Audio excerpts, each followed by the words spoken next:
Assalamualaikum warahmatullahi wabarakatuh. Alhamdulillah. Asyhadu an la ilaha illallah wa asyhadu anna Muhammadar Rasulullah. Allahumma sholli ala sayyidina Muhammad wa ala ali sayyidina Muhammad. Para pemirsa Ngasor yang dirahmati oleh Allah Subhanahu wa taala. Alhamdulillah, puji syukur kehadirat Allah Subhanahu wa taala. Di masa pandemi ini kita masih diberi kesehatan oleh Allah Subhanahu wa taala. Merupakan sebuah nikmat yang tiada tara. Dan wajiblah kita sebagai hambanya, hamba Allah Subhanahu wa taala yang kasih keimanan, wajib selalu bersyukur atas nikmat-nikmat tersebut. Para pemirsa Ngasor yang dirahmati oleh Allah, untuk kali ini saya akan memberikan sesuatu yang sebenarnya setiap hari, setiap saat, setiap waktu kita melihatnya. Apa itu? Keindahan alam. Keindahan alam yang sudah diciptakan oleh Allah Subhanahu wa taala, baik itu yang mati atau yang hidup. Dan situ banyak hal yang sebenarnya kita ambil manfaat. Banyak ilmu yang harus kita gali di situ. Jadi Allah itu bukan hanya memberikan ilmu melalui manusia yang diberikan Allah akal, disuruh berpikir, dikasih hati dan perasaan dan lain sebagainya. Tetapi Allah itu menciptakan sesuatunya pasti ada tujuan-tujuan yang diberikan oleh Allah kepada manusia sebagai makhluk Allah yang paling sempurna. Kadang kita tidak menyadari bahwasanya apa yang diciptakan oleh Allah itu ada manfaat.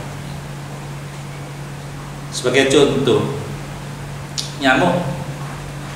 Nyamuk itu sebenarnya bagi kita itu adalah hama atau penyakit.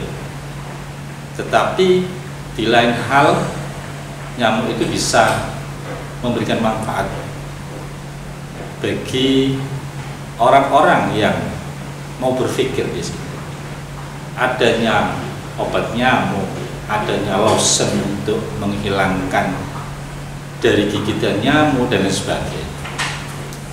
Makanya kalau kita mempunyai pikiran yang dangkal, maka jangan harap kita itu bisa mendapatkan ilmu yang baik. Sebenarnya dalam mencari ilmu itu banyak jalan. Bukan hanya kita duduk di kelas, duduk di majelis taklim dan lain sebagainya. Tetapi ilmu itu ada di mana-mana. Jangankan benda yang hidup, benda mati pun memberikan manfaat atau ilmu kepada kita. Dan mencari ilmu itu bukan hanya hal yang menurut kita itu ada penyampaian dari manusia kepada manusia, tetapi tidak di situ. Dalam Al-Quran banyak yang disebutkan.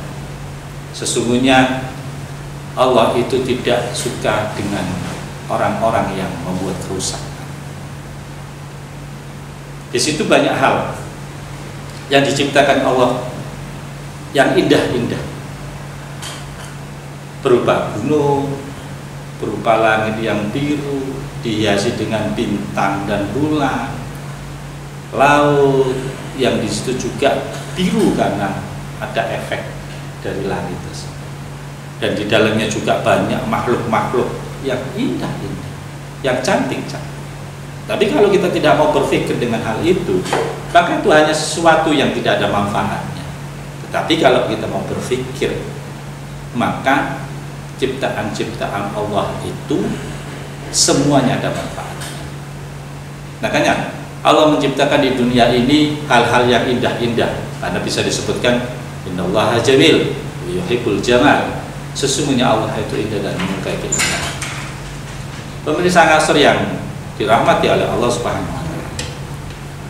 Tata cara juga mencari ilmu itu bukan hanya mendengarkan sesuatu saja, tapi hal yang harus dikenali oleh kita.